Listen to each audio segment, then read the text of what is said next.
Hi, I'm Steve from Rogers Gardens, and today I'd like to tell you about repotting Phalaenopsis orchids. Phalaenopsis orchids are really probably the most popular orchids grown by people.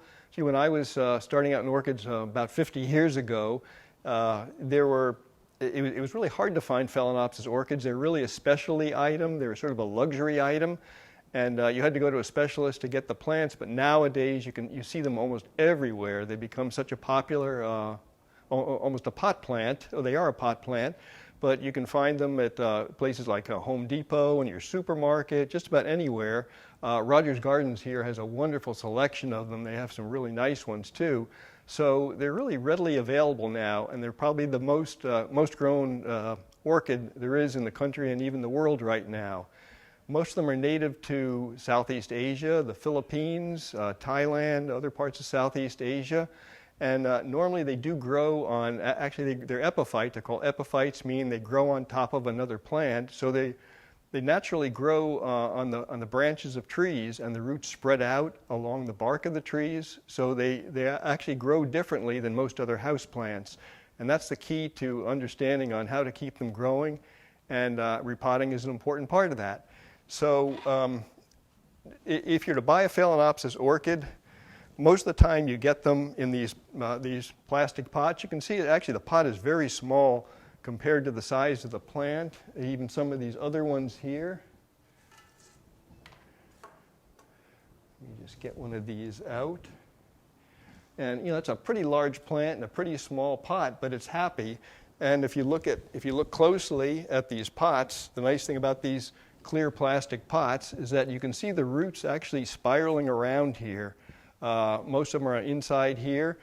This does happen. This is typical for Phalaenopsis orchids. As I say, they normally grow on the branches of trees, and the roots kind of spread out along the branches. So they're trying to do this here, even though they're growing in a pot. Growing in a pot is actually an unnatural growth habit for these, but that's how we grow them if we're going to be growing them indoors.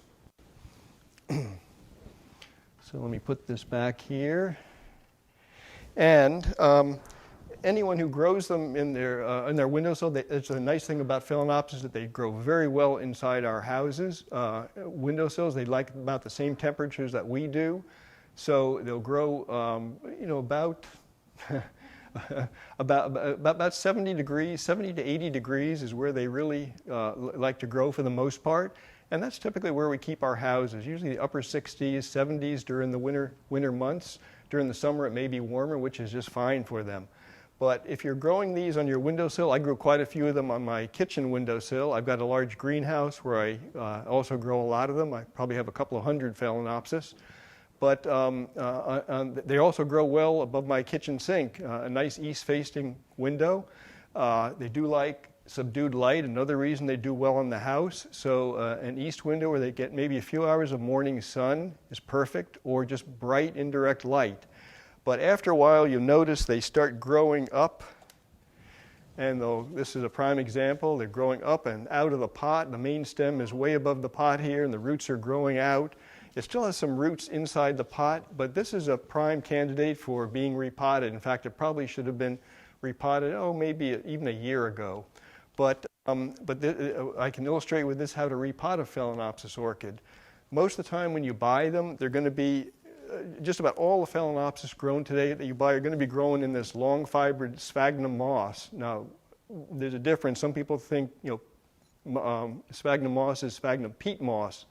Peat moss is something totally different. It's what's used in potting mixes, soil amendment, but this is actually a long fibered sphagnum moss.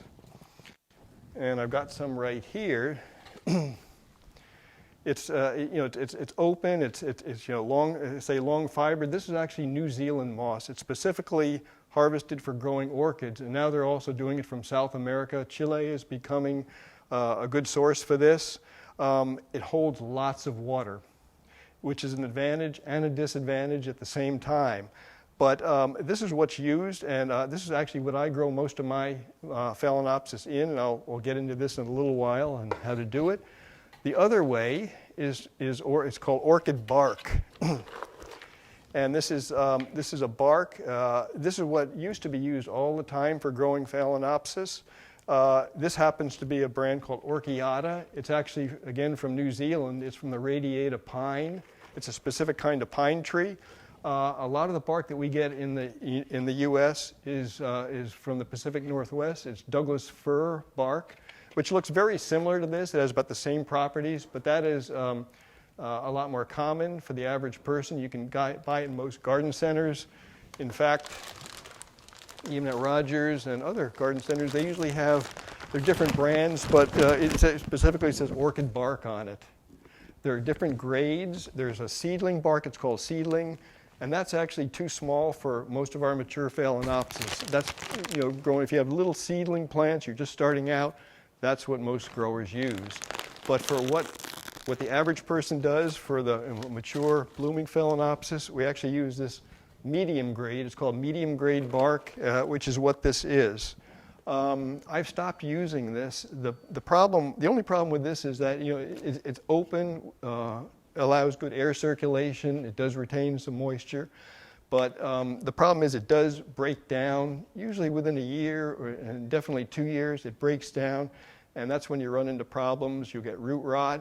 It retains too much moisture. But as long as you repot, this is a wonderful medium for growing in. So let's get into the potting itself. One thing to consider is you don't want to use too large of a pot. As I said, they do well in very small pots. So let's do this one I talked about. So what we'll first do is, of course, take it out of the old pot. There are a lot of live roots here. The nice thing about the moss is that it doesn't break down quite as fast as the bark. So you can even, after several years, it's still in really good condition. So a lot of times what people do, I'll just pull this apart just to show, even on the inside it's good. But what people will do is just put this inside of a larger pot. What I'm going to do, I'll just trim this up just a little bit. This is the old flower spike. And you can do it, these are just starting to get buds, but as long as you're not disturbing the roots too much, it really doesn't matter at what stage you do it. So I'll use this moist moss here. I've already wet this time. You can see there's still water in it, but you don't want it soaking wet. This will hold, I think they say up to 40 times its dry weight, but you want to make sure it's just moist. So I'll just put a little bit in the bottom of this pot. We can essentially just push this down in. The pot's a little bit deeper. And what we want to do is have these first bottom leaves about even with the top of the pot. I may have to pull a little bit more of this off just so it'll fit down in the pot. As I say, I don't want to get it too large of a pot, but we can just sort of tease these roots apart here. And that should fit down in there. There we go. So what I'll do is sort of just pack this moss. You want to get it in fairly tightly. And it's really not a difficult process. It's just actually getting this moist moss and sort of pushing it around the outside of the pot. And we can tuck some of those roots that were coming out the edge of the pot. You can just sort of tuck those in.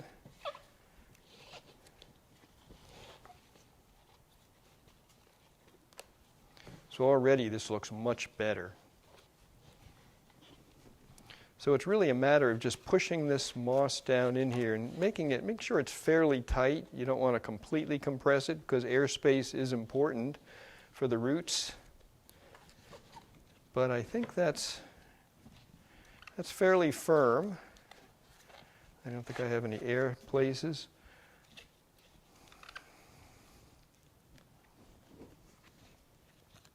You sort of clean that up. And the thing to remember is that you want to let this dry slightly between watering. As I say, this holds a lot of water. So you can wet this moss when you're watering it. And put our label back in here. And really that's all there is to it. We have these leaves right to the top of the pot. So any new roots coming out here will be fairly close to the medium, and they'll hopefully go down in there. So that is the procedure for repotting in moss. If we were to do the bark, it's essentially the same thing. What we would do And again, this one is really wrapped. You can just see that it's still growing well. I've got new flower spikes. I've got the old ones going to rebloom. But the roots are really wrapped around here, but it doesn't seem to be hurting it. I'll just trim off some of these old dead roots. You're bound to get some roots that die over time. And so you just sort of trim those off. You can even do this even when it's growing. Any ones above the surface of the potting media that are dead, you can just sort of clip off. It looks better. In this case, if I'm going to be repotting in bark, and as I say, if you buy Phalaenopsis, chances are it will be in moss, but if you decide you want to do it in bark, bark's a lot more readily available. So again, I'd pick a pot. Again, you don't want to go too big. That's probably right. But with the bark,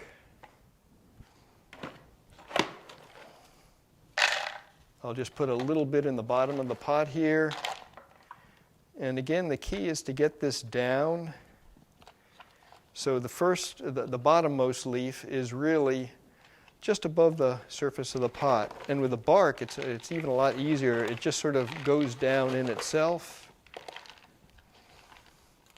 And I forgot, normally I'd wear gloves. Sometimes this bark can have little, almost like splinters.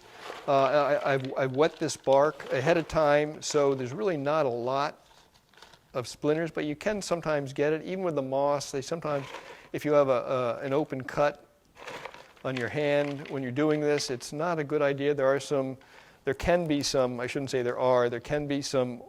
microorganisms that if you have a cut in your hand, it can get in. So it's always a good idea to wear these just cheap latex gloves or anything like that.